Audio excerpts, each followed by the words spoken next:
कभी कभी इतिहास में ऐसे लोग जन्म लेते हैं जिनका नाम सिर्फ उनके समय में नहीं बल्कि आने वाली सदियों तक गूंजता है।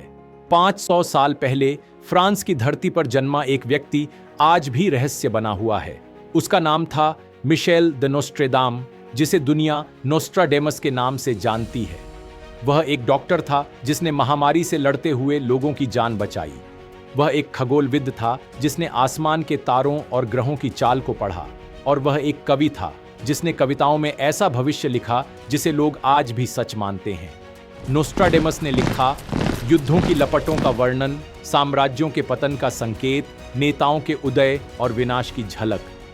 उसकी चौपाइयां समय की धुंध को चीरकर आने वाली सदियों तक पहुंची। आज सवाल यह है, क्या वह वाकई भविष्यवक्ता था या महज एक बुद्धिमान व्यक्ति जिसने घटनाओं और इंसानी स्वभाव को गहराई से समझ लिया था? इस डॉक्यूमेंट्री में हम उसकी जिंदगी, उसकी भविष्यवाणियों और उसके रहस्य को जानने की कोशिश करेंगे। हम उसके शब्दों को इतिहास की घटनाओं से जोड़ेंगे और यह तय करने की कोशिश करेंगे कि नोस्ट्राडेमस भविष्यवक्ता था या बस एक शानदार कवि। नोस्ट्राडेमस का जन्म 14 दिसंबर 1503 को हुआ। स्थान सेंट रेमी दे प्रोवेंस, फ्रांस का एक छोटा सा कस्बा। उसका परिवार मूल रूप से यहूदी था, लेकिन उस समय यूरोप में यहूदियों के लिए हालात बहुत कठिन थे। धार्मिक उत्पीड़न और भेदभाव से बचने के लिए परिवार ने ईसाई धर्म अपना लिया। उसका असली नाम था मिशेल द नोस्ट्रेदाम, लेकिन बाद में दुनिया ने उसे उसके लैटिन नाम से जाना, नोस्ट्राडेमस। कहा जाता है कि बचपन से ही वह बहुत जिज्ञासु था। जब बाकी बच्चे खेलते थे, मिशेल आसमान की ओर देखता रहता। वह तारों को गिनता, चांद की चाल को देखता और अपने दादाजी से ज्योतिष की बातें सुनता। उसका परिवार विद्वान था। गणित, खगोल और भाषाओं की शिक्षा उसे घर पर ही मिली। 14 साल की उम्र में मिशेल एविग्नन यूनिवर्सिटी पहुंचा। वहां उसने कला और विज्ञान की पढ़ाई शुरू की, लेकिन तभी यूरोप में प्लेग की महामारी फैल गई। इस बीमारी को ब्लैक डेथ भी कहा जाता था। लाखों लोग मर रहे थे। उस समय लोग मानते थे कि यह भगवान का श्राप है। चर्च कहता था यह पापों की सजा है। लेकिन मिशेल ने अलग रास्ता चुना। उसने बीमार लोगों की देखभाल की। वह साफ सफाई पर जोर देता, लोगों को ताजा हवा में रहने की सलाह देता और हर्बल दवाइयां बनाता। उस समय के हिसाब से यह बहुत आधुनिक सोच थी। लोग हैरान थे कि यह नौजवान जादू टोना नहीं बल्कि तर्क और इलाज की बात कर रहा है। इस अनुभव ने मिशेल की सोच बदल दी। अब वह सिर्फ एक विद्यार्थी नहीं रहा। वह समझ चुका था कि इंसान की जिंदगी और मौत दोनों का रहस्य बहुत गहरा है और शायद इन्हीं अनुभवों ने आगे चलकर उसमें भविष्य देखने की प्रवृत्ति पैदा की। पढ़ाई पूरी करने के बाद मिशेल एक चिकित्सक बना। उसने कई जगह जाकर बीमारों का इलाज किया। धीरे धीरे उसकी ख्याति बढ़ने लगी, लेकिन उसकी रुचि सिर्फ चिकित्सा तक सीमित नहीं रही। वह तारों, ग्रहों और ज्योतिष में भी डूब गया। वह मानता था कि इंसान की किस्मत और दुनिया की घटनाएं आसमान से जुड़ी है। शाम के समय वह घंटों आसमान को निहारता। रात में मोमबत्ती की रोशनी में पुरानी किताबें पढ़ता। कहा जाता है कि उसने गुप्त साधनाओं और रहस्यमयी विद्या का भी अध्ययन किया। यहीं से उसकी असली यात्रा शुरू हुई। वह अब सिर्फ डॉक्टर नहीं बल्कि एक ऐसा व्यक्ति बन चुका था जो भविष्य लिखने की तैयारी कर रहा था। 16वीं शताब्दी का यूरोप, एक ऐसा समय जब विज्ञान और धर्म की टकराहट सबसे ज्यादा थी। एक तरफ चर्च का कड़ा नियंत्रण, दूसरी तरफ नई नई खोजें और विचार। इन्हीं हालातों में नोस्ट्राडेमस ने लिखी अपनी सबसे मशहूर किताब ले प्रोफेसीज। 1555 में प्रकाशित इस किताब ने नोस्ट्राडेमस को हमेशा के लिए अमर कर दिया। यह किताब आज भी लोगों के लिए रहस्य है, क्योंकि इसमें दर्ज हैं 900 से भी ज्यादा भविष्यवाणियां जो कविताओं के रूप में लिखी गई हैं। कहा जाता है कि नोस्ट्राडेमस रात रात भर अपने अध्ययन कक्ष में बैठा रहता था। सामने टेबल पर मोमबत्तियां जलती रहतीं। एक बड़े पीतल के प्याले में पानी होता। वह उसमें देर तक घूरता और धीरे धीरे ध्यानावस्था में चला जाता। लोग कहते हैं वहीं उसे भविष्य की झलक मिलती थी। फिर वह तुरंत उसे कागज पर उतार देता। 1555 में उसने इन्हें एक किताब की शक्ल दी, लेस प्रोफेसी यानी भविष्यवाणियां।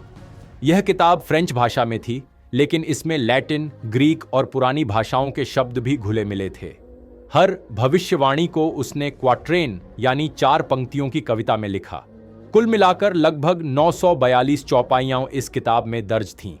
लेकिन सबसे खास बात यह थी, इन कविताओं को जानबूझकर बहुत अस्पष्ट और गूढ़ बनाया गया था। सवाल उठता है, नोस्ट्राडेमस ने सीधी सपाट भाषा में क्यों नहीं लिखा? इसका जवाब छुपा है उस समय के यूरोप में। 1550 का दशक यह वही दौर था जब कैथोलिक चर्च बहुत ताकतवर था। चर्च किसी भी भविष्यवाणी या ज्योतिष को जादू टोना मानता था और ऐसी गतिविधियों में शामिल लोगों को मौत की सजा तक मिल सकती थी। नोस्ट्राडेमस एक पढ़ा लिखा चिकित्सक था। वह जानता था कि अगर उसने साफ साफ भविष्यवाणी लिखी तो चर्च उसे तुरंत गलत ठहराकर सजा दे देगा। इसलिए उसने भविष्यवाणियों को कविताओं और प्रतीकों के पीछे छिपा दिया। उसने शब्दों को मिलाया, भाषाओं को तोड़ा मरोड़ा और संकेतों का इस्तेमाल किया। उदाहरण के लिए, हिस्टर शब्द, जिसे बाद में लोग हिटलर से जोड़ते हैं, वह शायद डैन्यूब नदी का पुराना नाम था। लेकिन जब इतिहास ने करवट बदली, लोगों ने उसी शब्द को अपने हिसाब से समझ लिया। यानी नोस्ट्राडेमस ने कविताओं को इतना धुंधला रखा कि हर दौर के लोग उन्हें अपनी परिस्थितियों के हिसाब से समझ सकें। ले प्रोफेसीज की संरचना भी दिलचस्प थी। यह किताब 10 सेंचुरीज में बंटी थी। हर सेंचुरी में लगभग 100 चौपाइयां थीं। हर चौपाई में सिर्फ 4 पंक्तियां। लेकिन उन 4 पंक्तियों में इतने रहस्य समाये थे कि सदियों बाद भी विद्वान उन्हें सुलझाने की कोशिश कर रहे हैं। कुछ चौपाइयों में साल का जिक्र है, कुछ में जगहों के नाम, तो कुछ में केवल घटनाओं का धुंधला सा चित्रण। उदाहरण, 67 में लंदन जल उठेगा। यह चौपाई बहुत सीधी थी और जब 1666 में सचमुच लंदन में आग लगी तो लोग दंग रह गए। किताब छपते ही लोगों में सनसनी फैल गई। कुछ लोग नोस्ट्राडेमस को पैगंबर मानने लगे। वे कहते, यह आदमी ईश्वर से प्रेरणा पाता है।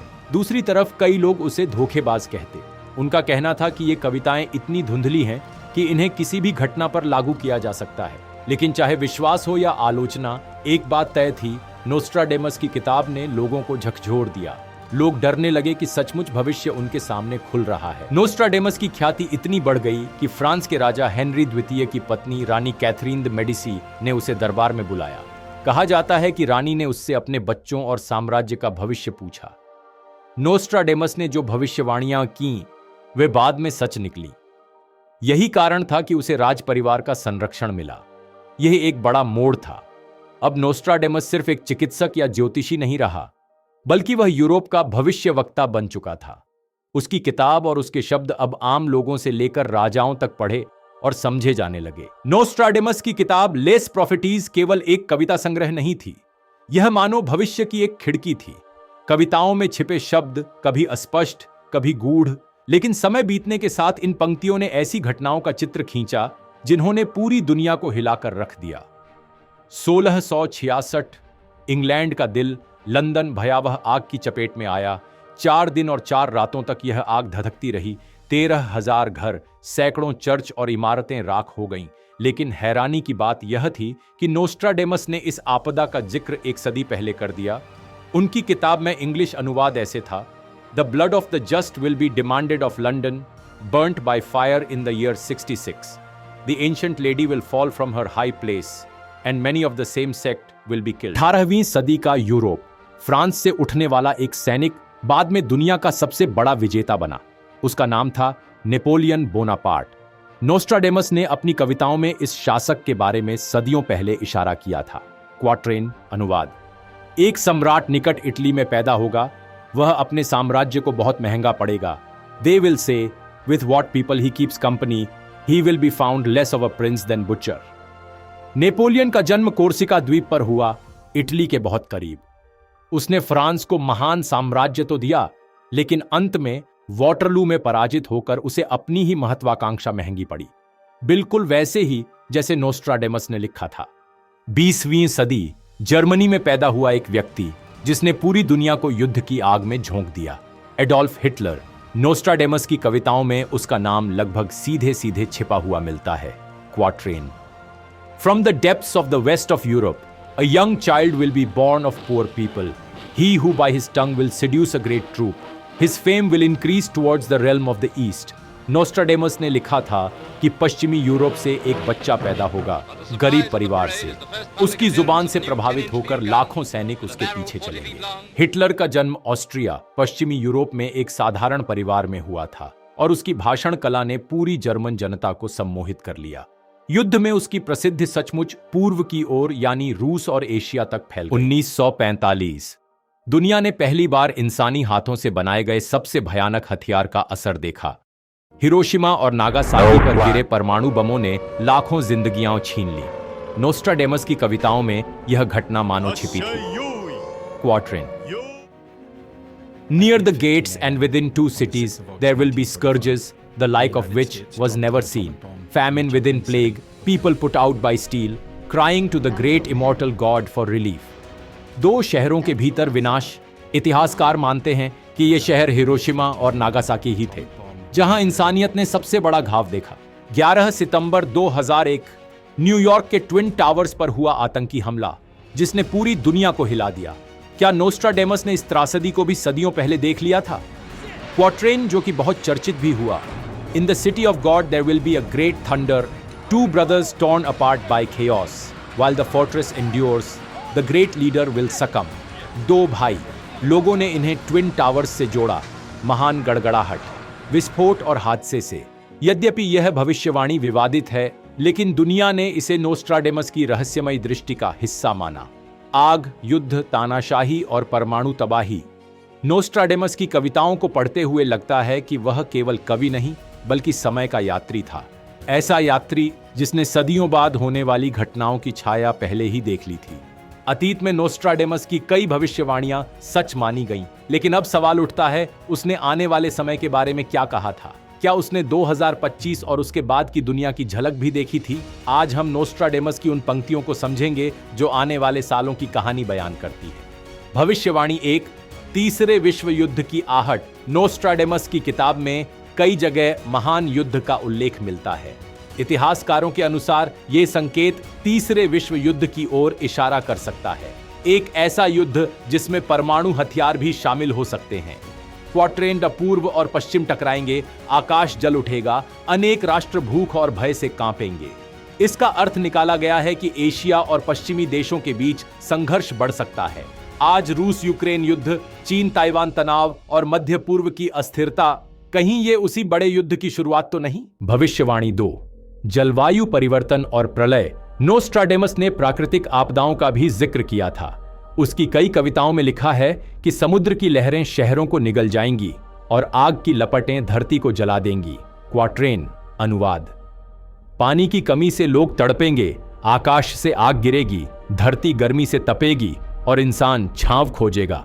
आज ग्लोबल वार्मिंग, जंगलों की आग, बाढ़ और सूखे बिल्कुल वैसा ही दिखा रहे हैं जैसा नोस्ट्राडेमस ने लिखा था। 2025 के बाद वैज्ञानिक भी चेतावनी देते हैं कि मौसम और भी खतरनाक रूप ले सकता है। भविष्यवाणी 3, कृत्रिम बुद्धिमत्ता AI और मशीनों का युग। नोस्ट्राडेमस ने लौह सेना और मानव जैसे यंत्र का जिक्र किया था। कई विशेषज्ञ मानते हैं कि यह कृत्रिम बुद्धिमत्ता और रोबोटिक्स की ओर संकेत है। क्वाट्रेन। अनुवाद। लोहे के लोग बिना आत्मा के चलेंगे, उनकी सेना बढ़ेगी, वे काम करेंगे, सोचेंगे, पर इंसान नहीं होंगे। आज AI हमारी जिंदगी का हिस्सा बन चुका है, लेखन, कला, दवा और यहां तक कि युद्ध के हथियारों में भी। 2025 और आगे ये भविष्यवाणी हमें चेतावनी देती है कि मशीनें इंसानों की जगह ले सकती हैं। नोस्ट्राडेमस की कुछ कविताओं में दूसरी दुनिया, आकाश के परे जीवन और नए युग का उल्लेख है। क्या यह संकेत है अंतरिक्ष अन्वेषण और एलियन जीवन की खोज का? क्वाट्रेन। अनुवाद। आकाश से एक नया संदेश आएगा, सितारों के पार से आवाज सुनाई देगी और इंसान नई दुनिया की ओर बढ़ेगा। आज नासा, स्पेसएक्स और दुनिया की कई अंतरिक्ष एजेंसियां मंगल और दूसरे ग्रहों पर जीवन की तलाश में लगी हैं। 2025 और आगे हो सकता है इंसान पहली बार किसी नए ग्रह पर कदम रखे। भविष्यवाणी 5, नए नेता और राजनीति का बदलाव। नोस्ट्राडेमस ने कई जगह लिखा है कि पुराने शासकों का पतन होगा और नए नेता अचानक उभरेंगे। कुछ कविताओं में युवा शासक, अप्रत्याशित राजा और जनता का उद्धारक जैसे शब्द मिलते हैं। 2025 और आगे की दुनिया में संभव है कि नए नेता उभरें जो राजनीति का चेहरा बदल दें। कुछ लोग इसे अमेरिका, भारत और यूरोप की राजनीति से जोड़ते हैं। युद्ध, जलवायु, मशीनें, अंतरिक्ष और राजनीति। नोस्ट्राडेमस की कविताएं हमें आने वाले समय का धुंधला सा आईना दिखाती है। हो सकता है ये केवल कविताएं हों, या फिर सदियों पहले लिखा हुआ भविष्य? लेकिन इतना तय है कि 2025 और आगे की दुनिया नोस्ट्राडेमस की भविष्यवाणियों से बहुत मिलती जुलती नजर आती है। दोस्तों, नोस्ट्राडेमस की ये भविष्यवाणियां हमें हैरान कर देती हैं। कुछ सच साबित हुई और कुछ अब भी रहस्य बनी हुई है। लेकिन सबसे बड़ा सवाल यही है, आखिर आने वाले समय में इनमें से कितनी हकीकत में बदलेंगी? अगर आपको ये वीडियो पसंद आया हो तो हमारे चैनल नेक्स्ट जेन मॉन्क को जरूर सब्सक्राइब करें और नए वीडियो की नोटिफिकेशन पाने के लिए बेल आइकन दबाएं।